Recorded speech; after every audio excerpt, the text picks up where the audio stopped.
folks. So we're going to cut off this discussion and jump into learning today. And Rhonda, I'm so happy to have you with us today. Welcome. Who's doing Psalm 27 I for our am. daily Randy. reading? Okay. Randy Sarah. Give me a second. I'll get your offering onto the screen. Thank you, Joan. Okay.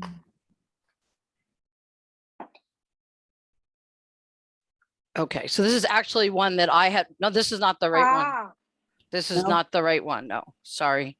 It's the next one. Didn't Harold send it to you? Can I share? I have it open. Yes, you do it. Okay, great. Does somebody have to give Randy sharing privileges? Yeah, someone has to give me Okay, sharing. good. Just Okay, did, you've just got it. did. There you You go. did? Okay, great. Got it. All right. Can you guys see that? Of course not. It's still, the black screen is black, but we can see you now. That's nice. Hi. Hi. I see you have my bobblehead there. I see the bobblehead. Great. Let me get this one off. Wasn't prepared. How about now? You see it?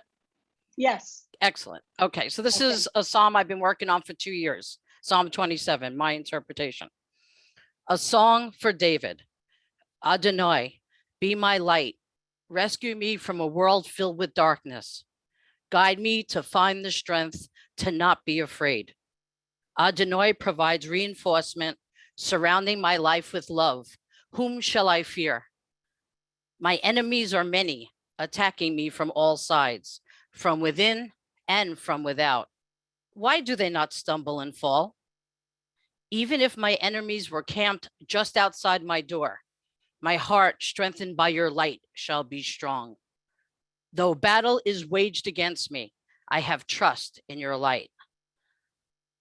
One thing I ask of Yud-He Vav-He, the thing that I seek, to know the presence of Yud-He Vav-He all the days of my life, to bear witness to the light that is Yud-He Vav-He, the light that reinforces the holiness in the world. I find shelter from despair in the sukkah of your presence, lifting me to safety on the holy mountain. I lift my head with confidence, though enemies surround me. I shout out with joy, singing psalms as I ascend to Adonai's holy temple. Shekhinah, listen to my words when I call out to you, expressing gratitude, praying that you will respond to me. My heart yearns that you will say to me, request my presence. Yes, it is your Yud-He Vav-He's presence that I seek. Do not hide your presence from me. Do not abandon me in anger because of my flaws. You have been my rock. Do not abandon me. Help me. Do not reject me. Light the way to my redemption. Though my mom and my dad reject me, Yud-He Vav-He sees me for who I am and loves me anyway. Teach me, Yud-He Vav-He, the way. Guide me on a path of tikkun olam. Protect me from those who do not believe in facts or honesty. Shelter me from those who decrease holiness in the world, those who would attack me with lies and false facts. Would I not believe that Yud-He Vav-He would reveal justice, goodness, love, and light that will increase holiness in the world? It is unthinkable. I have hope in Yud-He Vav-He. I find strength and courage within myself with light in my heart and hope for Yud-He Vav-He's presence. Wow, beautiful, Randy. And some of us have been with you on your journey of exploring this psalm, so really powerful. Thank you so much. And it is a reminder every day of reciting Psalm 27 that we are in this month of Elul, and some of you might have noticed the full moon 2 nights ago, so that means we're 2 weeks away from Rosh Hashanah as the moon cycles through this month of saying Psalm 27. So how's the sound, by the way? So I'm using these so I can have the air conditioning on. Can everybody hear me okay? And the air conditioning is not too bad? Great. Okay, we're learning all these different tricks of the trade. So we're going to look a little bit today at Psalm 28 and finish Psalm 28 today. So I guess we should say personal offerings. Joan, are you handling personal offerings? What are we doing? I know Harold's back soon, and I know Annika's taking a little bit of a break, I believe. What should we say about? I can. I think the thing to do is maybe send to Annika and to me, Okay, because If you could Annika put- likes to decide, what Okay, she does perfect. according to what she can. so let's say by tomorrow at 3 o'clock, if people could send personal offerings. And Joan, maybe you could put in the chat the addresses so that people are really clear about where it gets sent. Sure.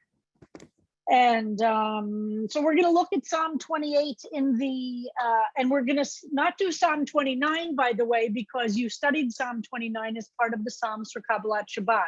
So after Psalm 28, we're going to go to Psalm 30, which is a very special one. But Psalm 28, let's look at the Bernstein. And did everybody get a chance in Chavruta to look at it a little bit yesterday?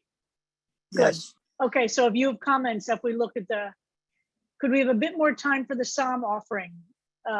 Like how much more time do you want, Sherry? We could do it till Thursday and we just won't get to the person. We'll start Psalm 30 before, there is class on Thursday. We've changed the schedule.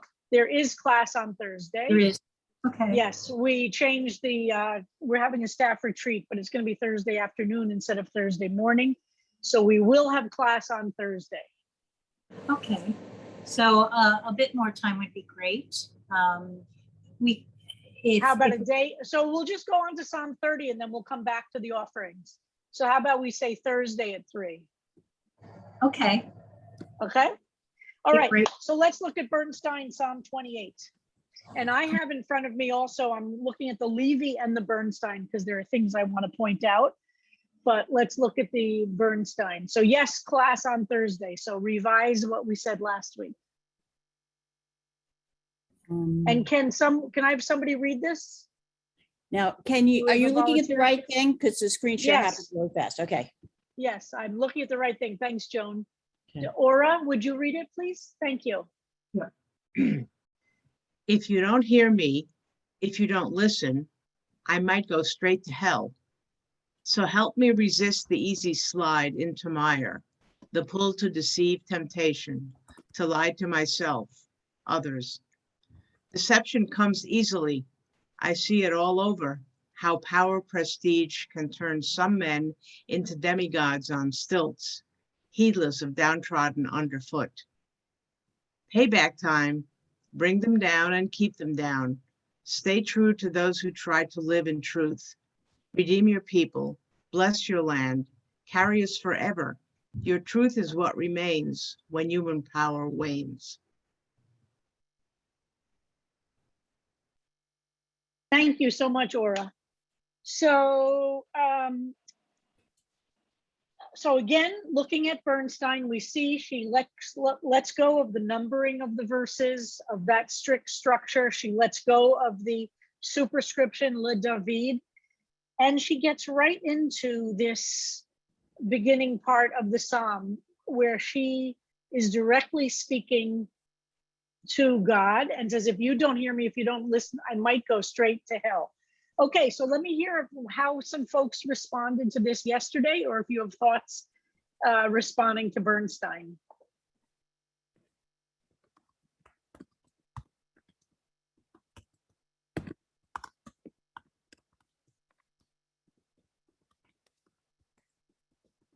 Hands up. I can only see if people put your hands up. Sorry.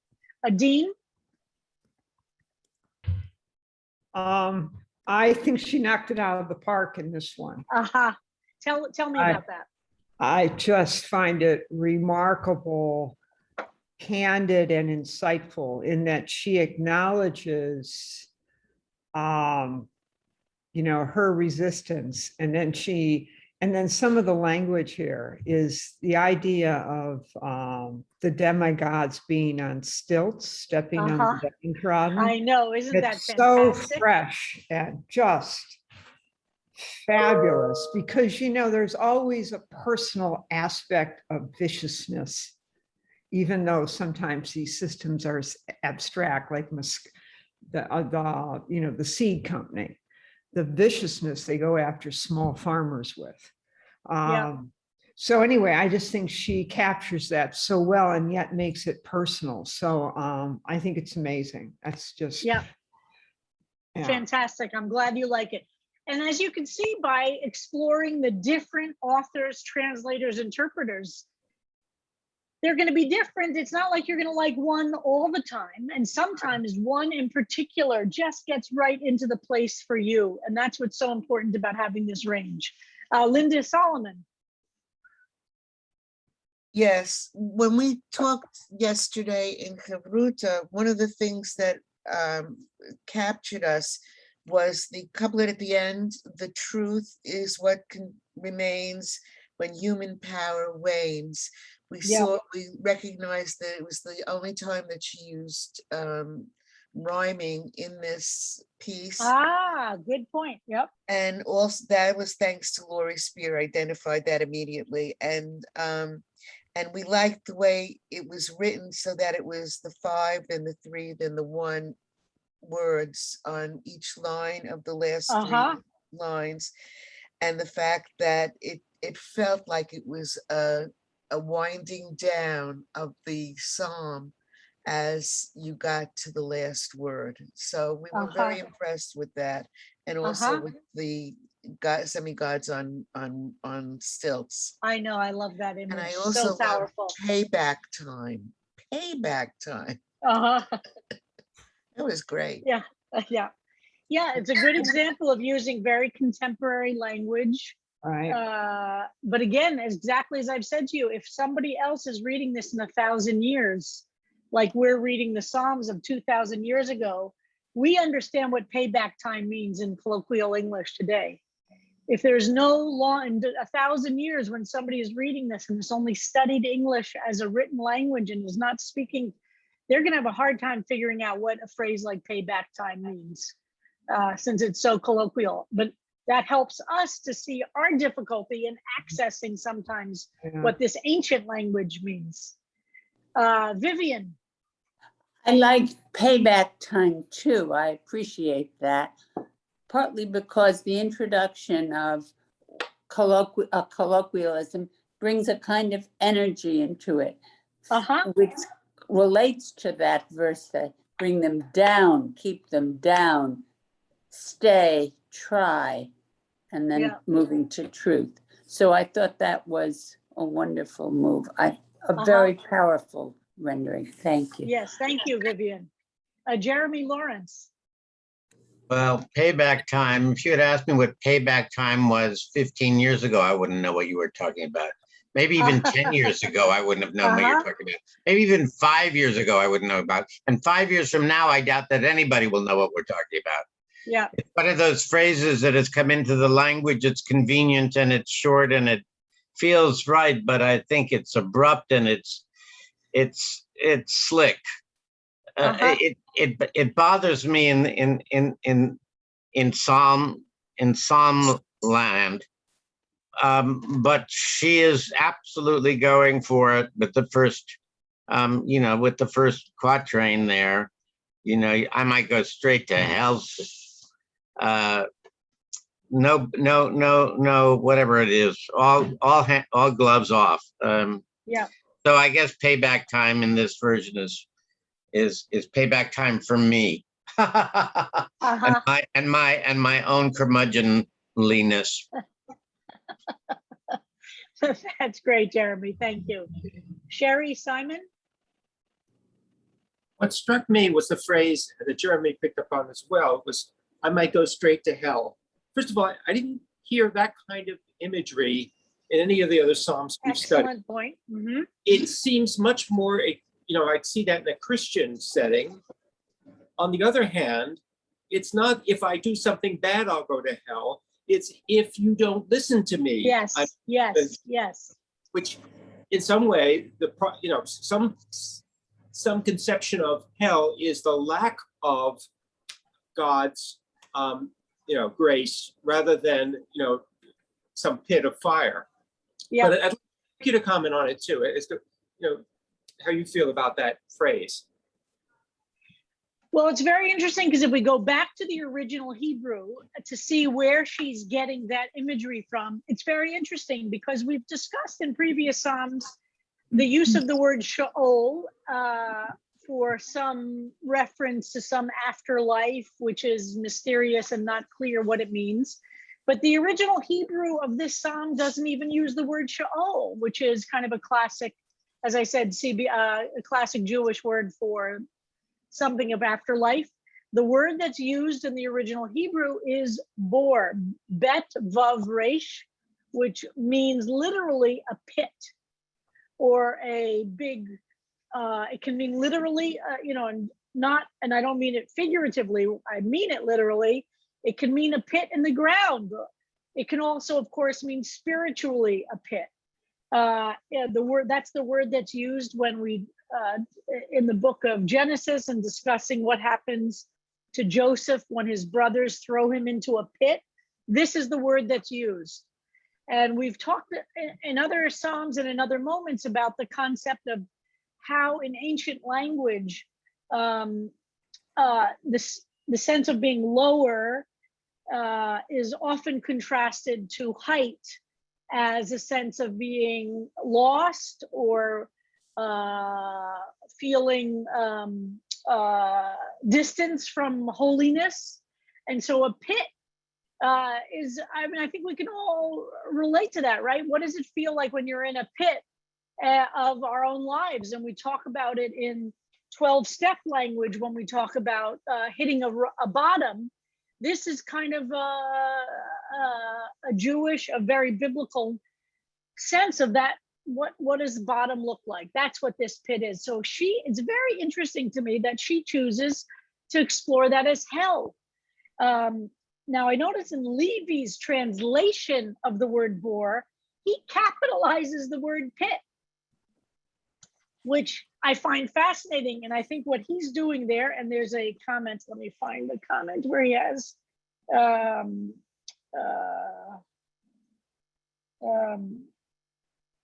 if I can find that comment, that's in that's still in verse 1. Okay. I will be compared to those who go down into the pit. The Hebrew word I will compare is named shalti. Earlier in the verse we have, he actually, I thought maybe I read this in altar.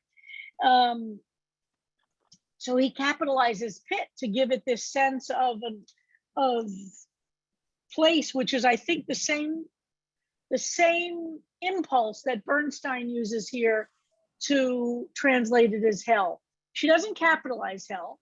She talks about maybe this is a personal hell. It's not clear, right? That's where, Simon, I think she's making a distinction between a Christian concept of hell.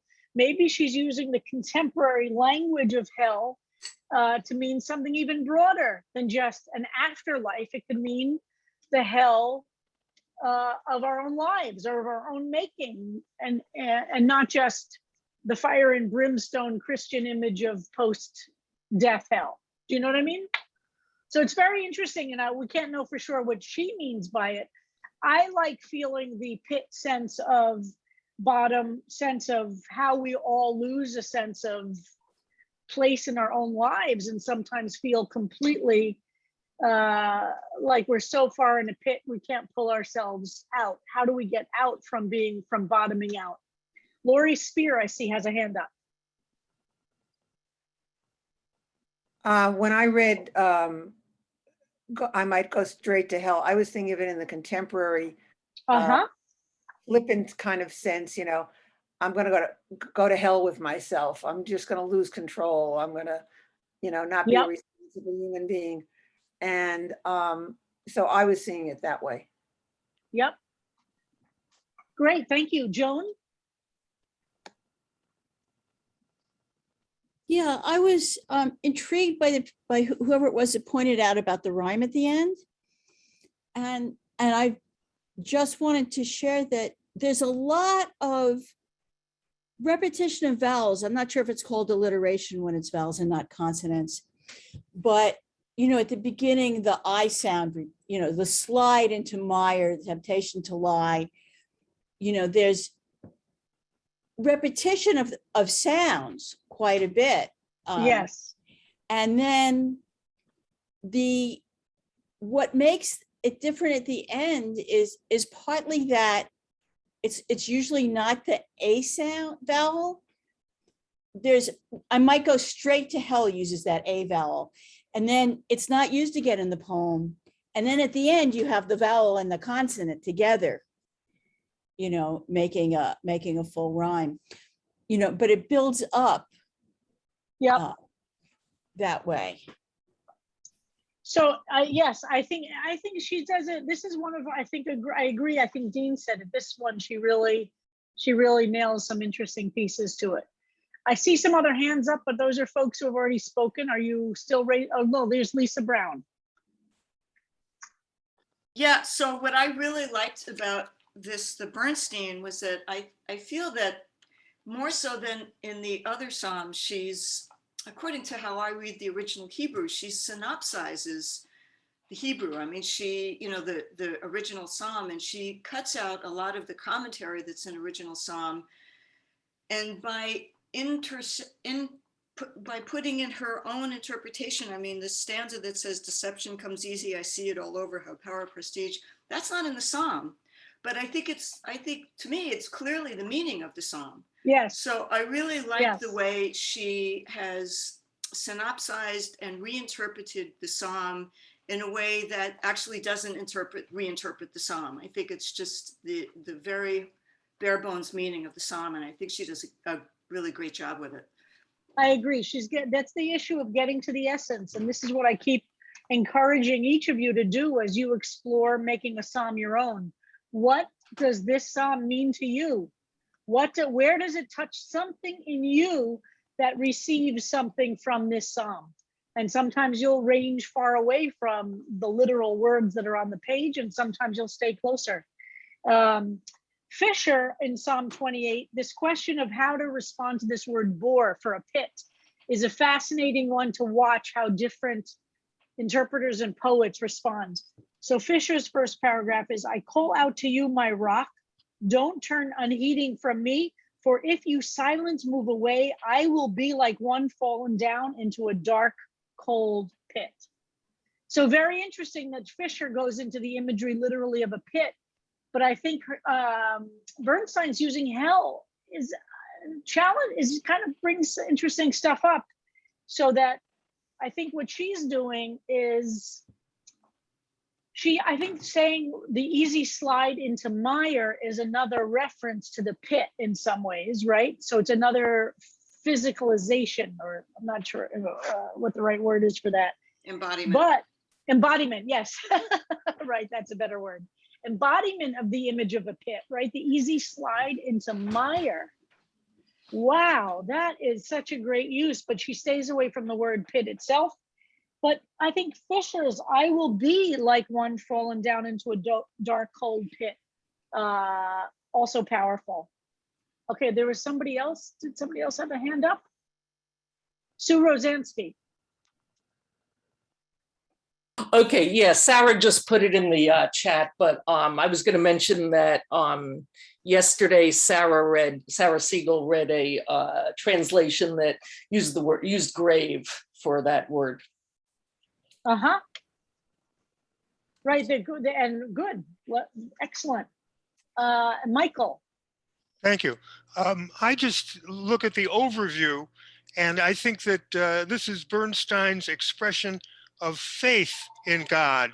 I might go straight to hell, so help me, and that bring down and stay true to those who try to live in truth, and bless your land and carry us forever. Your truth is what remains. I think that it's an expression of faith that Adonai will help.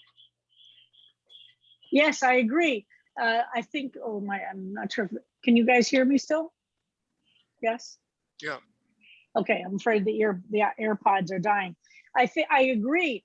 I think the question for me that's interesting, just that I want to focus a little bit on this question of what does hell, what does pit mean to all of us? What would happen without that kind of faith for you, Michael? Do you know what I mean? Where is that place of feeling so unmoored? Betsy, is that a hands up fresh? Okay, good. Betsy.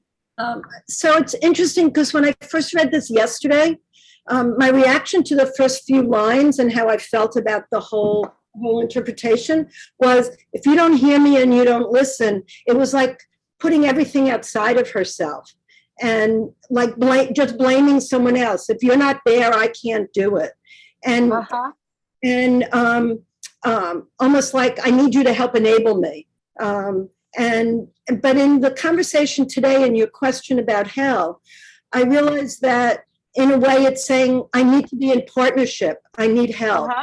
And I think I think it's a very textured wise, a very different way of thinking about it. Yeah. And it is a personal hell, I think, when one feels so totally alone, that we all do need some kind of, whether it's a connection to something bigger than ourselves, of however we feel of God, or with another person. And sometimes it's very hard to ask for that help. So I wonder if she created it in this way, because it's her own way of, if you don't hear, it's knowing she needs help, but it's hard to ask it first, but then realize. And Betsy, I think you're onto something very, very essential, both to this specific psalm, but to all the psalms, which is the aspect of the psalms and of prayer, which is about asking for help, which is it's not a sign of health to judge ourselves whether or not we can do things alone. It's a sign of health to say, do we know how to ask for help, both from the one on high, so to speak, the one who has created us, but to also recognize that God's messengers come through all different kinds of helpers, including human beings, including external factors.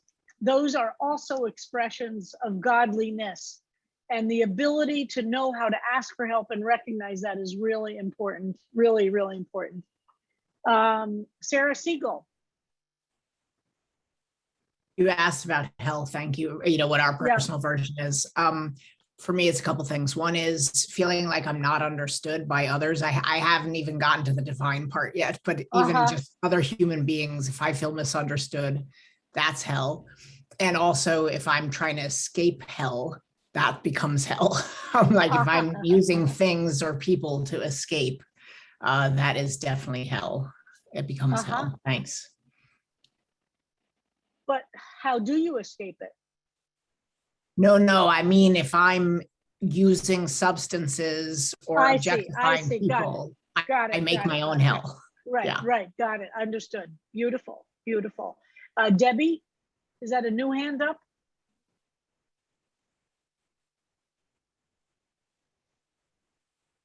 Yes. Okay. This may be kind of simplistic. This is all kind of new, but when I read it and when we did it in Havruta yesterday, I didn't like this psalm, and I felt in the first paragraph, I heard it like if you don't hear me, if you don't listen, then then all these things are going to happen to me, and it felt like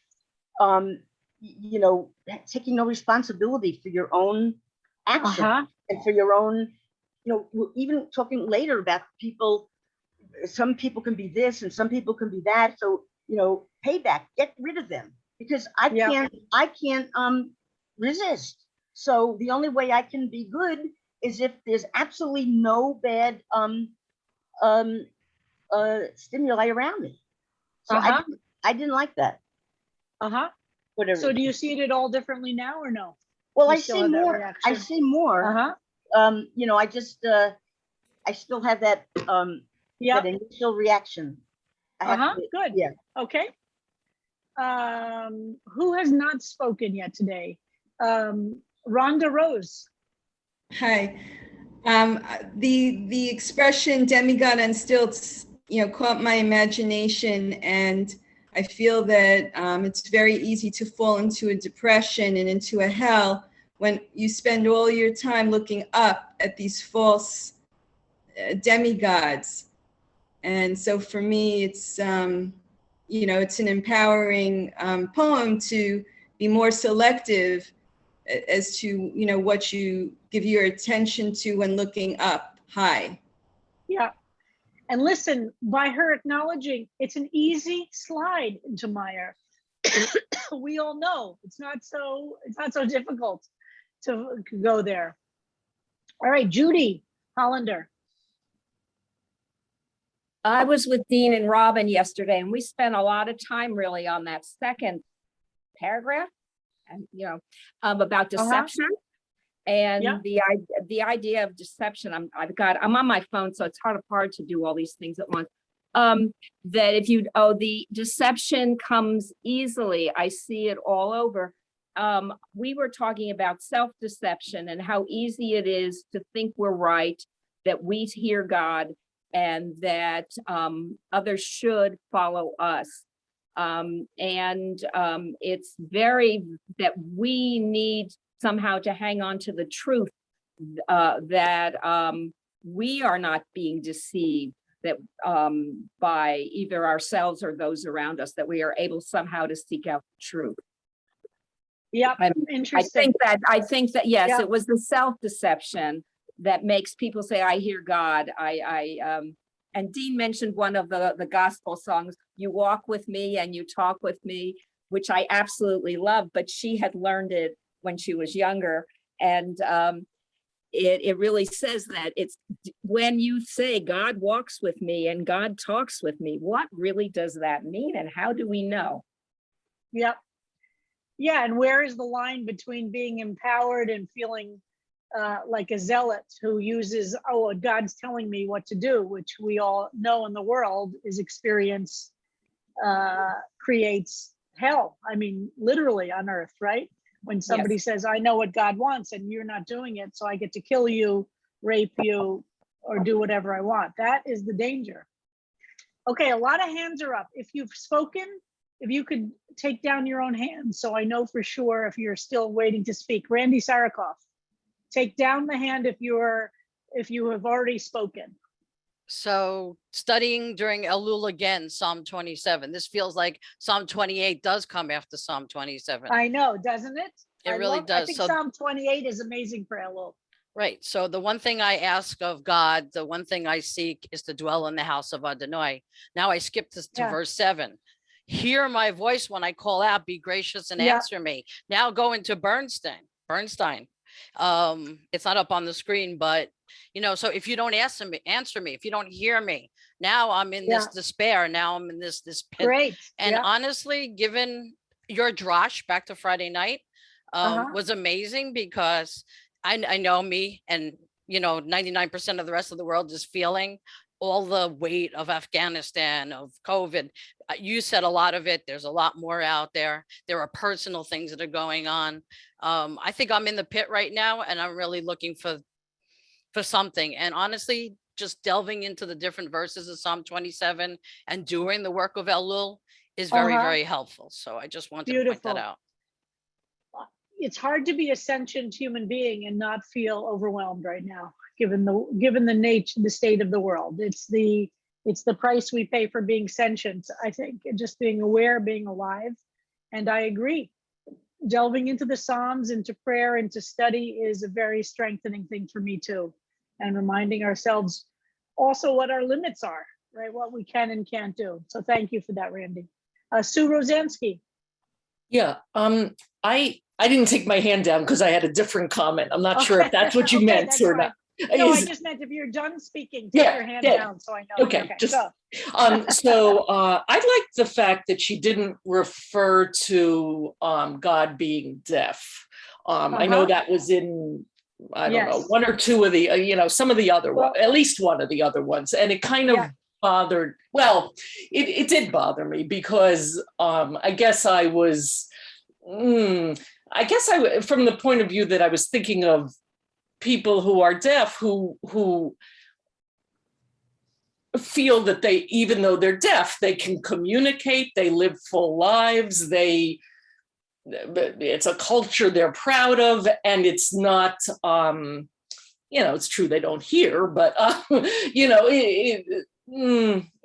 they don't view it as such a disability and I don't know. It just, Right, it's Yeah. not seen as a And disability so at I was all. glad when I saw that she didn't. I don't think that's why she didn't use the word. I mean, I really have no idea, but it did bother me in some of the other translations. Yeah.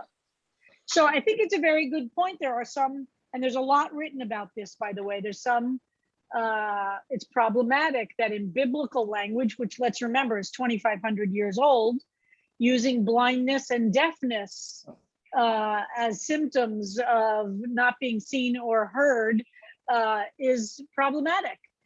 It's interesting, the original Psalm doesn't say that God is deaf, but says, don't be deaf to me. In other words, don't, that which is why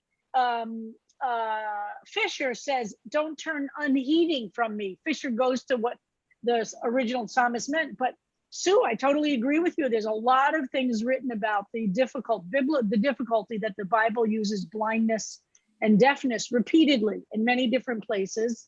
And a lot of contemporary authors are engaging with that, trying to figure out how to better translate it. So that's a good point. And honestly, this isn't the worst example of it, but it is there. So, and Fisher likewise says, if you, as I uses the word unheeding rather than deaf, because deafness has nothing to do with whether or not you're paying attention. And Sue's absolutely right. The deaf community, by and large, does not consider deafness to be a disability and resents hearing people talk about it in that kind of way in any way. So I appreciate that, Sue, very much. Thank you. Same thing about sight and blindness. Sight doesn't mean you can actually see, right? And hearing doesn't mean you actually are listening. We understand that there's and so you'll see that in different translations and in attempts to not use deafness to mean you don't hear and not mean blindness to mean you don't see. Sight and hearing, listening is all about a different level of, yeah. Okay, Donna Gray.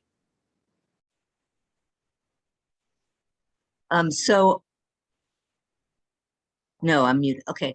So I'm thinking about the stilts again.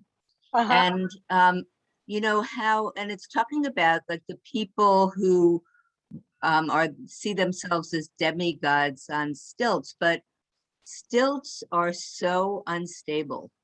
And you know, like you're above, but you could fall off of them in a second. And I'm thinking of that in contrast to what Christians do in church to kneel as a sign of humility, and what we do on Yom Kippur to lie down on the floor and prostrate ourselves. And so I just, yeah. Beautiful, thank you for that. Yes, it is a very shaky thing, but it could create a lot of problems. Jack Neiman. Hi, good morning, Rabbi. Good morning. I don't know if anybody pointed this out, but she does point a finger at some men only. There's been some bad women leaders. For sure. For sure. I'm not sure she's specific. You know, again, no one knows what original intent means in an author or a composer or a artist. And I'm not sure for her, men literally means men, or she's meaning it as humanity. We can't tell, but I get your point. Barbara Grindell. Yes, hi. So when I read this yesterday in Haruta, the payback time, that whole paragraph really upset me. Payback time, bring them down and keep them down. It just seemed tough. It seemed heartless to me. We're all people. We're all supposedly in the image of God, and maybe these people can change. I don't know, but it just seemed over the top. That was the reaction I had, and it really hasn't changed from yesterday. Just so sharing. The question that's yeah, fantastic response, and that's what this is all about: is to see what feels right and what feels like it resonates. But I think to challenge ourselves to imagine when we're talking about evil people, we're not just talking about she's imagining, you know, Hitler or Goebbels, or, you know, and how not just your neighbor who you have a fight over whether or not they're raking the leaves properly. So the question is, how do we respond to real evil in the world, not just a neighbor with whom we have some, very loud disagreement? And would you consider that the same? And how would we respond to that? And how do you deal with that? How do you deal with,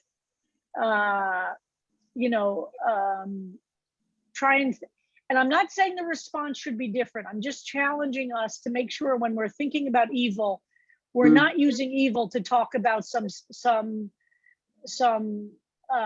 neighborhood differences, to really get into how do we respond to evil.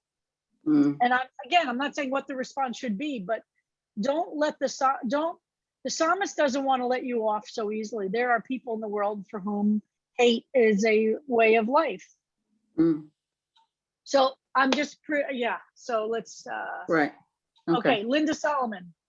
Yes, I just wanted to, I put this in the chat, but I just wanted to go back to Levi and his spiritual application of this psalm and how he talks about deafness and being in a deaf community as a speaking person and how excluding that can be. But he also writes about the fact that deaf people will often say, look for the signs of God, quote unquote, signs of God in the world, in nature, in human actions. And as we might admire the work of a skilled interpreter, appreciate these signs for the simple beauty as products of the hand of God. So if you don't hear the voice of God, you have to look for the signs that God is there. And I found that very, very powerful. That spoke to me. And I know a lot of people reacted to the business of the deafness, but yeah, that's what it is. Thank you. Thank you. Let's see. Okay, last two comments from Jeremy and Judy. I just wanted to add about the stilts that, in ancient Greek theater, the actors wore what they call kathernae, which are really high shoes or built up shoes to play the gods. And when they entered with their robes down to the floor, they were gods. And I think that in a political stance, when you are deceiving people with your majesty, that's the danger. And I don't think that these people were shaky on their stilts. I think they were firm on their stilts. I mean, and we look at the people walking in parades on stilts, proud and firm, and we love them for being so high. But if they were there to show us how small we are, there was a discussion about last week's Torah portion and cross-dressing, that one person was saying in a queer commentary that cross-dressing is bad if you are doing it to deceive people, and that the question is that's the damage that is done. That when you inflate yourself to a height that you don't really own, and people start to believe that you are of that height, that's where danger occurs. Yep. But get Beautiful. yourself a pair of kathernae and see how it feels up there. It's really amazing. Okay. Wow. Thank you, Jeremy. That is very creative. Yeah. Judy, and then we're gonna. Now, Jeremy our said last word. Jeremy did it, but now I wanted to just say that I think in relation to what Barbara said, I think that not all, a lot of these Psalms have this in kind of rage by the author of getting to the people that they feel they've been maligned by and wishing them absolutely horrible things. I see that as almost the function of the writing. not that you go out and kill these people, but I think the Psalms and writing about it and actually praying these when you are hurting, you could be hurting by a very small thing, somebody slighted you, and yet you're enraged inside, even though it's nothing like Afghanistan, but nonetheless, you are furious. This is a pathway to deal with that stuff. And I think that what she did was really no different than it is in a lot of the original Psalms. Uh-huh. Not right, said well, as thank well you, as everybody. Jeremy. Not said as well as Jeremy. Well, thank you, everybody. So to go over what our schedule is, and I know it's been a little, I'm now back for the remainder. Tomorrow, we're going to start on Psalm 30, studying Psalm 30. I know Harold hasn't sent out text, but we'll study either Levi or Sepharia, depending on what we can to start. And Thursday at 3 will be the deadline for Psalm 28. But we're going to start Psalm 30 tomorrow. So whatever books you have, whatever texts you have, and Harold is going to be back soon, I know. And Joan, I don't know if you have text, but we'll start with either, if we don't have Levi, we'll start with Sepharia tomorrow to start with Psalm 30. Excuse me, the reason Rabbi. we're not doing Harold sent them around. Oh, and he I did. can Okay, great. And I can extract whichever he sent around a lot of them. I can Okay, extract Psalm 30. whichever ones you want and give them to Tasha to send to everybody. Okay, great. So Psalm 30, we're not doing Rabbi, Psalm 29. We're not doing Psalm 29 because Psalm 29 was part of the Kabbalat Shabbat Psalms that you did with Rabbi Rapport. So what we're trying to do is just cover Psalms that you haven't already looked at. And Psalm 29 is one of the Psalms of Kabbalat Shabbat. So tomorrow we'll be starting Psalm 30. Quick questions from Donna.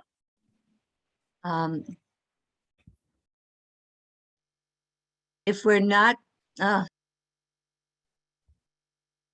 Donna, you're muted. okay, Sorry. I'm so sorry. If we're not okay. going to, usually what we do is we hand in on Sunday what will be read on Monday. So if we're not, to hand it in on Thursday, Good, that's a good point. That's a good point. That Thursday we don't need, since we don't have class till Monday. So let's do, if that's okay with you, Joan and Annika. I know you're not here, Annika, but it's okay with me for it to be Sunday, but it needs to be at 3 a little earlier so that people have time. Because then we'll do Monday. Good point, Donna. I thought we'd start on Thursday, but we're not. So you're right. Thanks for that. No, that's good. Probably Annika can do it. Okay. But if everyone can send their offerings to Annika, the Psalm offerings, the usual email address, and also to mine, which I'll put in again, so that Annika thinks she'll be able to do it, but on the backup, so we'll set it up that way. Great. So, all right. And I think, is that Jeremy? Do you have a quick question? No, I'm sorry, I didn't. Okay. All right. Thank you, everybody. Wonderful to see you again. Joan and we'll hello, Joan Friedman. We have Joan. All right. Friedman. Okay, I'm sorry, Michael. We have to end class. If you want to stay on, if Joan can stay on, that's good. The room will stay open for about 5 minutes. Thank you, everybody. See you tomorrow.